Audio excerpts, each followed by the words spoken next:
how one can see the cultural differences and how we'll build it.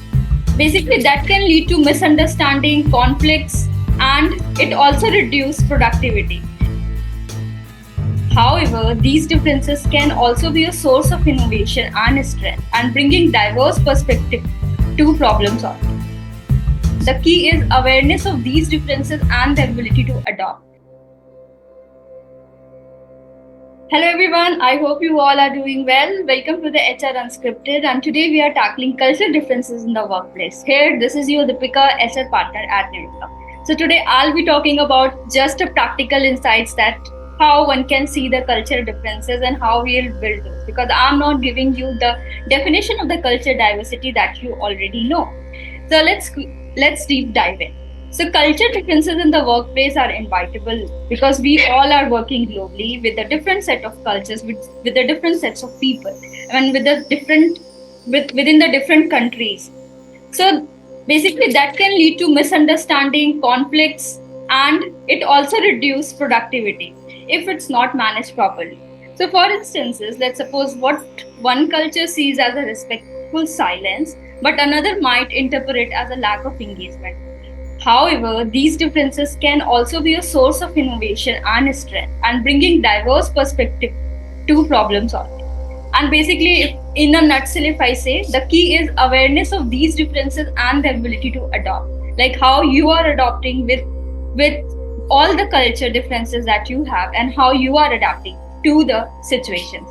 So now let's first talk about what are the common pitfalls that we see and we experience when we are working with the globalized world. So first is that communication style, because each and every country and also within the country they do follow a different communication language barrier will be there. They do also have a different communication setup. So basically some people prefer to direct communicate while other values indirect. So these all are the very different context dependent communication, which might lead to the misunderstanding, and maybe you perceived somebody's culture, somebody way of talking, somebody way of communicating as a perceived as a rudeness.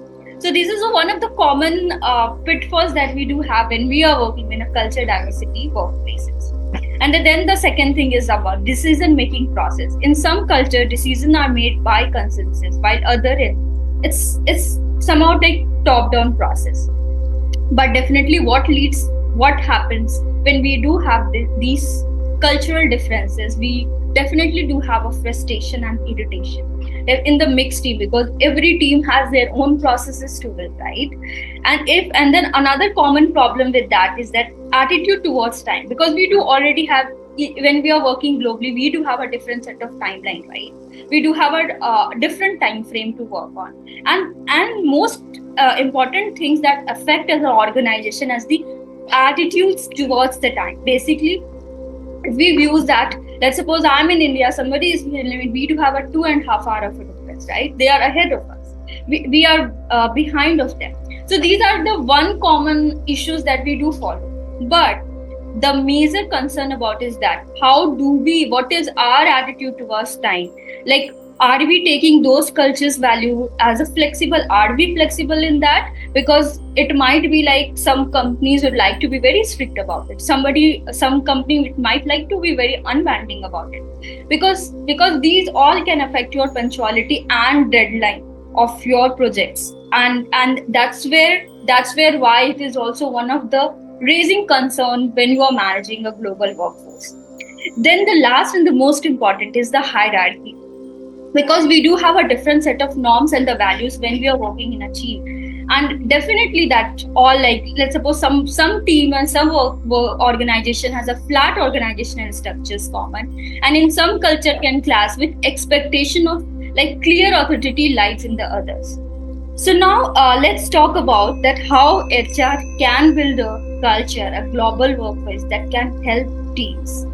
So if I talk about the first and the foremost thing that one HR practices can help you with is that clearing a developed and a clear diversity and inclusion policy. Let's suppose if you do have a different set of people working globally with you, then definitely there has to be one set of things that your company should be creating, because we need to create that, we need to communicate this policy because because those policies should include that outlines your company's commitment to those culture diversity and make them clear about it. In that way, then that will help you in creating those culture in your company. And the second thing that HR practices can help you in building it is the fostering inclusive recruitment process. When we are recruiting your people from the different diverse culture, then definitely use diverse interview panels with different set of people over there too, and implement bias-free hiring practices to attract and select candidates from various culture backgrounds. Then the third thing I would like to talk about, that what I did in Nirogam is that creating a mentorship buddy program. So basically, when different type of people joins your company, pair those employees from a different cultural background. So to promote cross culture understanding and support. When you create a buddy, they will not only talk about the work, but they will also talk about their cultural norms that they do follow, and that's really promote the cross cultural understanding and support. So now the fourth thing is that what you can do is either you can create or celebrate cultural holidays and event of the other set of people. If we create a in my organization, what we do have a different set of holidays and event planning for like I do have a mainly Indian and the Philippines team. So I do have a different set of we provide different set of annual holidays to Indian, and we also respect the culture of Philippines, and we are giving those annual holidays to them also. So what that builds is that it's recognize and celebrate its various culture holidays to promote inclusivity, and also we are aware about their culture too, and they are also aware about our culture too. So that's also help you in building those in building those culture and addressing those cultural differences in our community. And the most important thing I want to talk about now is implementing the flexible work practices. Like we need to accommodate different culture norms regarding their work hours, their religious observance, and the communication style. Because if we are flexible about this, then there will be no challenges that we are going to face. And the most important thing in any of these things are encouraging about the open communication, because we should be creating a channel for an employee to express their concern or ideas that related to culture diversity.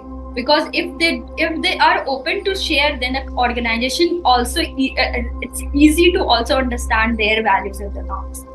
And also in my organization, what we do is that we also provide we do lot of activities that's like to know about different set of cultures in our company. That's really help us understanding the different cultures among all employees, and also giving the significance of that why we do it and the story behind it, and share our understanding and interest among the culture.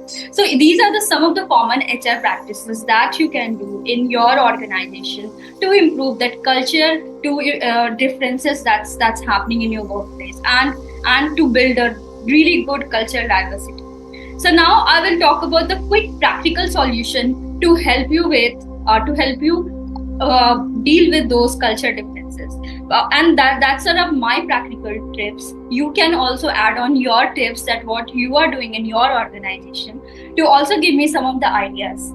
So the first one I thought about observing before judging, because we do not know about their culture. We don't.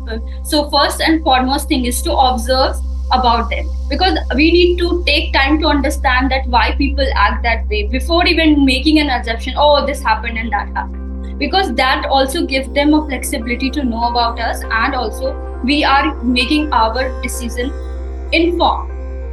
Then the second thing is that about asking questions and do not assume. If we see something is odd, we should be asking for clarification respectfully, not just giving our judgment. Then the third thing is that be explicit about expectations. Clearly communicate your deadlines, the project goals, and the communication preference for the projects. And the last one that I feel that is really important, to find a common ground in the company values. We need to focus on the shared organizational value to build bridge those culture gaps. Remember, the goal isn't is to erase culture differences, but to work effectively despite because of them. It's not always easy, but the benefits of a truly inclusive and multicultural workplace are worth the effort. That's your realistic guide to navigating culture differences. Like and subscribe for more HR insights. Keep it real, keep it respectful, and keep it HR. We are signing off your HR answer.